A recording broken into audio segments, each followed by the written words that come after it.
जयपाल जादूगर, जिसका नाम सुनते ही उस वक्त के बड़े सगीर में बच्चे से लेकर बूढ़े तक सब खौफ और दहशत से कांप उठते थे, क्योंकि जयपाल तंत्र मंत्र और काला जादू करता था। वह कई सालों तक खुफिया तौर पर पुरअसरार पहाड़ की घार में बैठकर काला जादू सीखता रहा और एक बड़ा जादूगर बन गया। इसके पास काले जादू की इतनी खौफनाक ताकत थी कि इसका मुकाबला करने की किसी में हिम्मत न थी। उस जमाने में बड़े सगीर की सरजमीन पर इस्लाम का नूर अभी नहीं पहुंचा था। लोग जाहिल थे और अंधी अकीदत में डूबे हुए थे। कोई पत्थर के बुत को खुदा समझता, कोई आग को और कोई दरख्त को। खास तौर पर राजस्थान के मशहूर आना सागर के इर्द गिर्द सैकड़ों बुत मौजूद थे और रोजाना बुत परस्ती जारी रहती। इस पूजा के साथ साथ तंत्र मंत्र और काले जादू का खौफनाक खेल भी जुड़ चुका था। राजा पृथ्वीराज निहायत सख्ती से अपनी रियासत चलाता था और उसके दौरे हुकूमत में मजहबी रसूमात से हटने की कोई गुंजाइश न थी। इधर ख्वाजा मोइनुद्दीन चिश्ती राजस्थान के अजमेर की सरजमीन पर कदम रख चुके थे। वह कुरान का नूर फैलाने के लिए तशरीफ लाए थे। एक दिन जब राजा पृथ्वीराज पूजा शुरू करने वाला था तो दूर तारागढ़ पहाड़ की जानिब से मधुर अजान की आवाज आने लगी। यह आवाज सुनकर वह चौंक उठा। ऐसी आवाज, ऐसा सुर उसने पहले कभी न सुना था। यह न कोई शंख की आवाज थी, न मंत्र। राजा ठिठक कर रुक गया और सख्त गुस्से में बोला, यह आवाज कहां से आ रही है? मेरी पूजा में खलल डाला जा रहा है। यह आवाज तो बुद्ध के जिस्म से भी टकरा रही है। फौरन जाओ और तारागढ़ पहाड़ जाकर देखो, यह आवाज कहां से आ रही है और कौन है जिसने हमारी पूजा में मदाखलत की है। राजा के हुक्म पर चंद सिपाही गिरोह की सूरत में तारागढ़ की तरफ रवाना हुए। वहां जाकर देखा कि एक दरवेश चंद साथियों के साथ खड़े हैं। एक सिपाही आगे बढ़ा और बोला, आप कौन हैं और हमारी पूजा में रुकावट क्यों डाल रहे हैं? हमारे पूजा के वक्त आप ऐसी आवाज क्यों निकालते हैं जो हमारे राजा को बर्दाश्त नहीं? ख्वाजा मोइनुद्दीन चिश्ती ने निहायत नरम लहजे में फरमाया, मेरा नाम मोइनुद्दीन चिश्ती है। मैं अल्लाह का बंदा हूँ। अल्लाह के हुक्म और रसूल के फरमान पर यहाँ आया हूँ। ऐ मेरे अजीज भाइयों, तुम तो हम परस्ती में फंसे हुए हो। एक अल्लाह के सिवा कोई माबूद नहीं और मोहम्मद उसके आखिरी रसूल हैं। मैं तो इसी अजीम अल्लाह के हुक्म की तामील कर रहा हूँ। तुम्हें तो कोई तकलीफ नहीं होनी चाहिए। यह बुत तुम्हें कोई फायदा नहीं दे सकते। अब भी वक्त है कि बुत परस्ती छोड़कर एक अल्लाह की इबादत इख्तियार कर लो। यह सुनकर सिपाहियों ने कहा, देखो आप यहां से चले जाओ, वरना अगर हमारे राजा को पता चल गया तो आपको बहुत नुकसान पहुंचेगा। यह कहकर सिपाही वापस राजा के दरबार में आए और सारी बात बता दी। यह सुनकर राजा पृथ्वीराज सख्त गजबनाक हुआ। उसके दिल में एक ही बात थी कि किसी तरह इस फकीर को यहां से निकाल देना चाहिए, वरना हमारा हिंदू धर्म खत्म हो जाएगा। मगर वह कुछ बोला नहीं और खामोश रहा। अगले दिन राजा पृथ्वीराज ने एक बहुत बड़ी पूजा का इंतजाम किया। दूसरी तरफ ख्वाजा मोइनुद्दीन चिश्ती लोगों में जाकर इस्लाम की दावत दे रहे थे। इधर जयपाल जादूगर अपने तंत्र मंत्र और काले जादू की इबादत में मशगूल था। पूजा शुरू होने ही वाली थी कि फिर दूर से वही मधुर अजान की आवाज आने लगी। यह सुनकर राजा गुस्से से लाल हो गया और बोला, किसकी यह जुर्रत है कि बार बार हमारी पूजा के वक्त खलल डाल रहा है? जाओ उस फकीर को पकड़ कर लाओ। राजा के हुक्म पर फिर चंद सिपाही तेजी से तारागढ़ की तरफ रवाना हुए। वहां पहुंचे तो देखा कि वही दरवेश यानी ख्वाजा मोइनुद्दीन चिश्ती नमाज की हालत में है। असल में वह नहीं जानते थे कि वह क्या कर रहे हैं, इसलिए वह आगे बढ़ने लगे। ख्वाजा मोइनुद्दीन चिश्ती ने सलाम फेरा और दूर से कहा, आगे मत आओ, वहीं रुक जाओ। लेकिन उन्होंने न सुनी, क्योंकि वह अपने राजा का हुक्म बजा ला रहे थे। जब वह करीब आए ताकि उन्हें गिरफ्तार कर सकें, तो ख्वाजा मोइनुद्दीन चिश्ती ने एक मुट्ठी मिट्टी ली, बिस्मिल्लाहिर्रहमानिर्रहीम कहा और उनकी तरफ फेंक दी। यह होते ही एक मौजिजा रूनुमा हुआ। उनमें से कोई बहरा हो गया, कोई अंधा और कोई चीखने लगा। यह देखकर सब के सब भाग खड़े हुए। यह खबर फौरन राज दरबार तक पहुंच गई।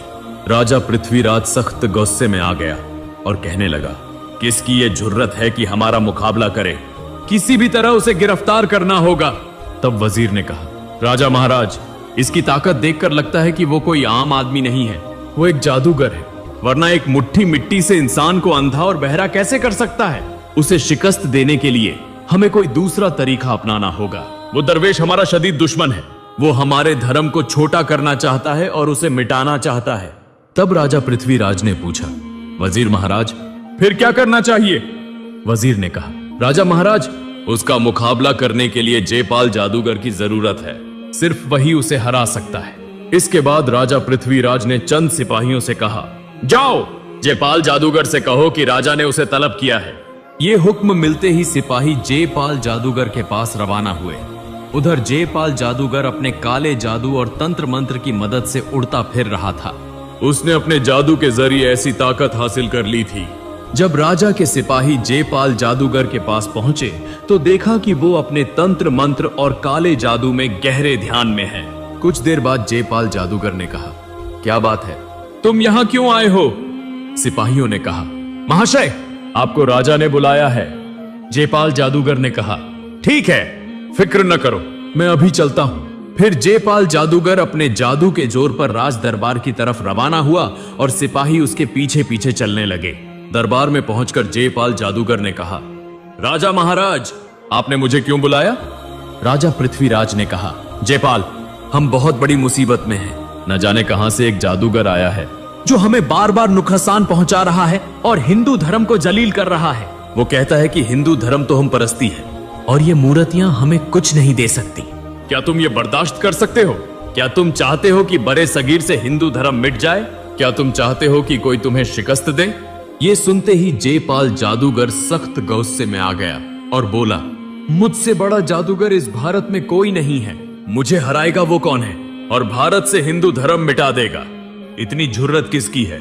राजा महाराज, आप फिक्र न करें, मैं उसका मुकाबला करूंगा, उसे खत्म कर दूंगा। ये बात खत्म होते ही जयपाल जादूगर ख्वाजा मोइनुद्दीन चिश्ती को तलाश करने निकला। उस वक्त ख्वाजा मोइनुद्दीन चिश्ती अपने चंद मुरीदों के साथ एक जगह बैठे थे। आपने फरमाया, नमाज का वक्त हो गया है, अजान दो, नमाज अदा करो। एक शख्स ने अजान देना शुरू कर दी। जब सब लोग नमाज में खड़े थे, एन उस वक्त जयपाल जादूगर आसमान से उड़ता हुआ उनकी तरफ आता नजर आया। ये देखकर एक शख्स ने कहा, हुजूर, ये जादूगर तो हमें नुकसान पहुंचाएगा। सुना है इसके जादू की बड़ी ताकत है। ख्वाजा मोइनुद्दीन चिश्ती ने फरमाया, तुम फिक्र न करो, अल्लाह हमारी हिफाजत करेगा। अब अल्लाह का हुक्म पूरा करो, नमाज अदा करो। ये कहकर आपने नमाज शुरू की। दूसरी तरफ जयपाल जादूगर ने दूर से देखा कि चंद अजनबी लोग कोई इबादत या साधना कर रहे हैं, लेकिन वो समझ न सका कि वो क्या कर रहे हैं। वो जरा करीब आया तो समझ गया कि ये वही दरवेश है जिसका जिक्र राजा ने किया था। ये देखकर वो इंतकाम की आग में जल उठा, लेकिन उसने गौर किया कि वो लोग उसकी तरफ देख भी नहीं रहे, बल्कि यकसुई से इबादत में मशगूल हैं। उसने दिल में कहा, यही मौका है, अभी इनका खात्मा कर देना चाहिए।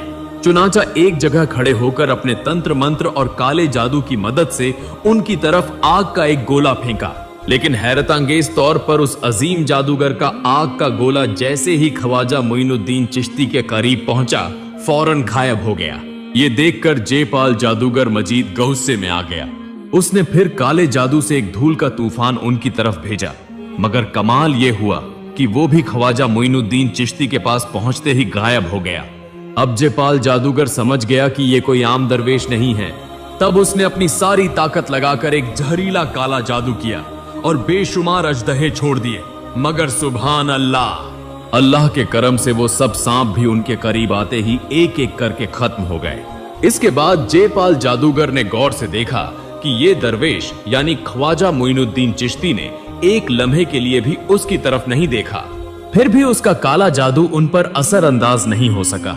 तब उसने चालाकी की और दिल में कहा, सामने से नहीं, पीछे से वार करना होगा। फिर वो पीछे की तरफ जाकर तारागढ़ पहाड़ की बिल्कुल छोटी से अपने काले जादू के जोर पर एक बहुत बड़ा खौफनाक पत्थर उठाकर ख्वाजा मोइनुद्दीन चिश्ती की तरफ फेंक दिया। उसी लम्हे ख्वाजा मोइनुद्दीन चिश्ती ने नमाज खत्म करके सलाम फेरा और देखा कि पहाड़ से एक खौफनाक बड़ा पत्थर तेजी से उनकी तरफ आ रहा है।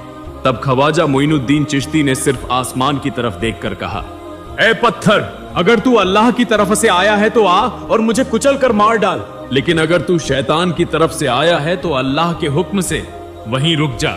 ये बात कहते ही अल्लाह के हुक्म से पत्थर की जुबान खुल गई। पत्थर कहने लगा, या ख्वाजा गरीब नवाज, मैं शैतान की तरफ से आया हूं, मुझे माफ कर दो, मुझे बचा लो। तब ख्वाजा मोइनुद्दीन चिश्ती ने उस पत्थर की तरफ 2 उंगलियों से इशारा किया और फौरन ही पत्थर वहीं रुक गया। तब से आज तक वो पत्थर तारागढ़ पहाड़ पर खड़ा है और तारीख का गवाह है। ये अल्लाह की कुदरत और ख्वाजा मोइनुद्दीन चिश्ती का मौजिजा था। जयपाल जादूगर ने जब अपनी आंखों से यह मंजर देखा तो हैरान व शशदर रह गया। उसे यकीन हो गया कि उसका मुकाबला करने की ताकत किसी में नहीं। अब वो खौफ के मारे भागने लगा। तब ख्वाजा मोइनुद्दीन चिश्ती ने अपनी जूतियों से कहा, जाओ उसे यहां ले आओ। फिर वो जूतियां हवा में उड़ती हुई गईं और जयपाल जादूगर को घेर लिया। वो किसी तरफ भी न जा सका। आखिरकार जयपाल जादूगर ख्वाजा मोइनुद्दीन चिश्ती के पास आकर कहने लगा, मुझे माफ कर दो, मैं नहीं जानता था आप कौन हैं। आज तक मुझे कोई नहीं हरा सका, मगर आज मैं आपके सामने शिकस्त तस्लीम करता हूं। जयपाल जादूगर ने इतनी आजिजी और मिन्नत समाजत से माफी मांगी कि ख्वाजा मोइनुद्दीन चिश्ती ने उसे माफ कर दिया। तब जयपाल जादूगर ने कहा, आप कौन हैं इतने रहमदिल? मैं आपको कत्ल करना चाहता था, इसके बावजूद आपने माफ कर दिया। ख्वाजा मोइनुद्दीन चिश्ती ने फरमाया, खुद अल्लाह रब्बुल आलमीन बेहद रहम फरमाने वाला है और हमारे प्यारे रसूल मोहम्मद भी रहीम हैं। मैं तो अल्लाह का बंदा और रसूल का पैरोकार हूं, तो फिर मैं क्यों माफ न करूं? जयपाल, अल्लाह के रास्ते पर आ जाओ। अल्लाह के सिवा कोई माबूद नहीं, वो यकता और बेशरीक है। जयपाल, तुम जो पूजा करते हो ये तो हम परस्ती है। पूजा छोड़कर एक अल्लाह की इबादत करो।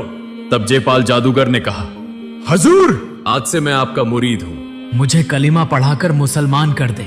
जब तक मैं जिंदा रहूंगा एक अल्लाह की इबादत करूंगा, जादू टोना और तंत्र मंत्र सब छोड़ दूंगा और अल्लाह और आपके बताए हुए रास्ते पर चलूंगा। फिर जादूगर ने इस्लाम कबूल कर लिया।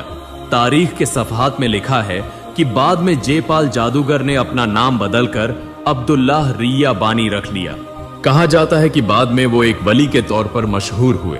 फिर अगले ही दिन सारा हिंदुस्तान ये खबर सुनकर हैरान रह गया कि भारत का सबसे बड़ा जादूगर जयपाल ने इस्लाम कबूल कर लिया है और वो ख्वाजा मोइनुद्दीन चिश्ती का मुरीद बन गया है। लोग एक के बाद एक ख्वाजा मोइनुद्दीन चिश्ती के पास आने लगे।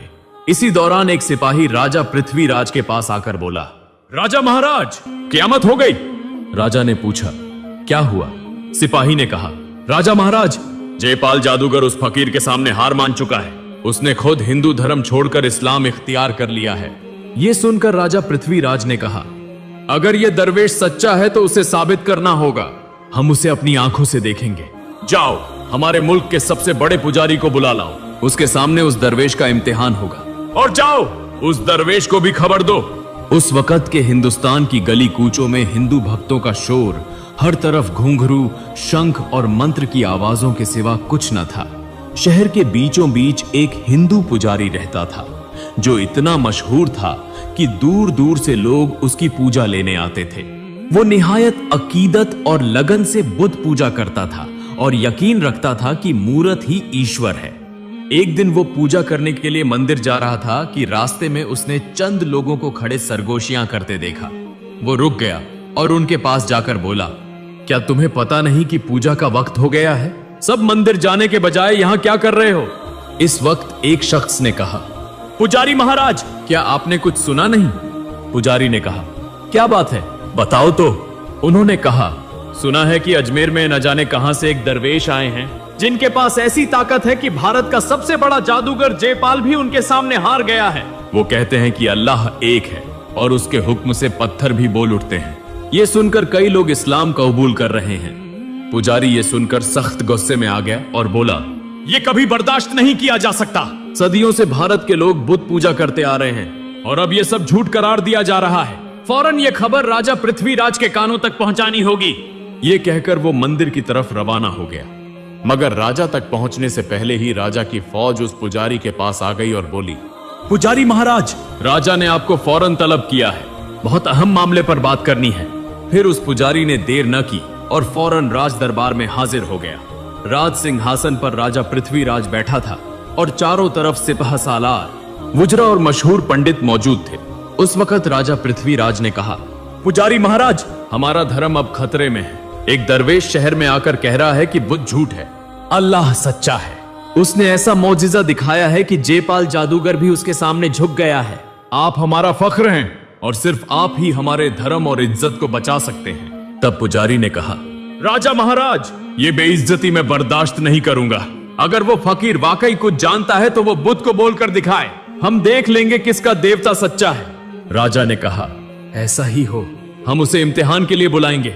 अगर वो कामयाब हुआ तो हम मान लेंगे, वरना उसे शहर से निकाल दिया जाएगा।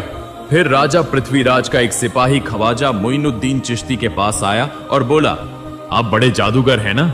आप कहते हैं कि बुद्ध हमारे किसी काम नहीं आ सकते, तो आपको इम्तिहान देना होगा। हमारे पुजारी और राजा महाराज ने आपको बुलाया है। अगर आप ये इम्तिहान पास कर लें तो हम मान लेंगे कि आपकी बात सच है। तब ख्वाजा मोइनुद्दीन चिश्ती ने फरमाया, ठीक है, मैं ये इम्तिहान देने को तैयार हूं। जाकर अपने राजा से कहो कि तैयारी करे। ये खबर अजमेर शहर में आग की तरह फैल गई। सब लोग एक एक करके मंदिर के सहन में जमा होने लगे। पुजारी और राजा पृथ्वीराज वहां मौजूद थे। उधर ख्वाजा मोइनुद्दीन चिश्ती भी अपने चंद मुरीदों के साथ पहुंचे। हिंदू और मुसलमान सब इस रूहानी मुकाबले को देखना चाहते थे। मंदिर के बीच में एक बड़ा पत्थर का बुत रखा गया। पुजारी ने उसे देखकर तंजिया अंदाज में कहा, सुना है तुम बुत पूजा नहीं मानते और तुम बड़े जादूगर हो।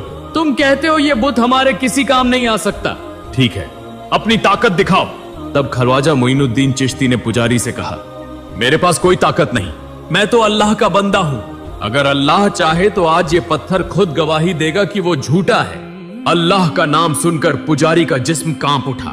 वो चीख कर बोला, आज अगर तुम्हारा अल्लाह सच्चा है तो साबित करो।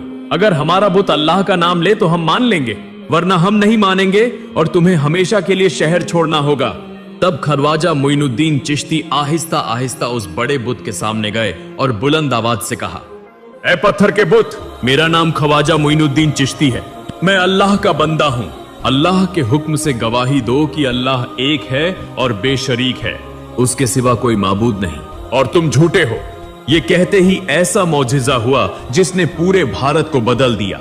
पलक झपकते ही आसमान पर कड़क की आवाज आई, जमीन लर्ज उठी और वो बड़ा पत्थर का बुत बोल उठा, अल्लाह एक है और बेशरीक है। अल्लाह ही इस जहान का पालन करने वाला है और अल्लाह के सिवा कोई माबूद नहीं। ये कहते ही वो बुत खुद ब खुद टूट कर गिर गया।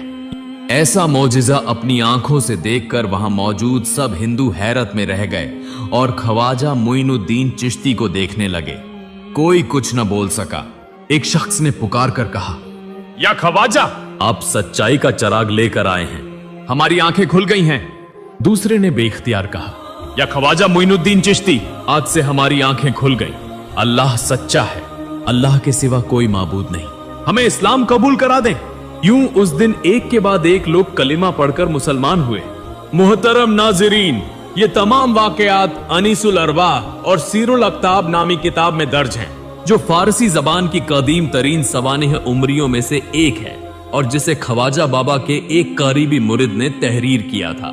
मुहतरम नाज़रीन, ख्वाजा मोइनुद्दीन चिश्ती ऐसे अल्लाह के वली थे जिन्होंने कभी खुद को बड़ा नहीं समझा, बल्कि हमेशा अपने आप को गरीब, आजिज और अल्लाह का एक छोटा सा बंदा समझा। और यही आजिजी, यही मोहब्बत उन्हें हिंदुस्तान का एक अजीम इंसान बना गई।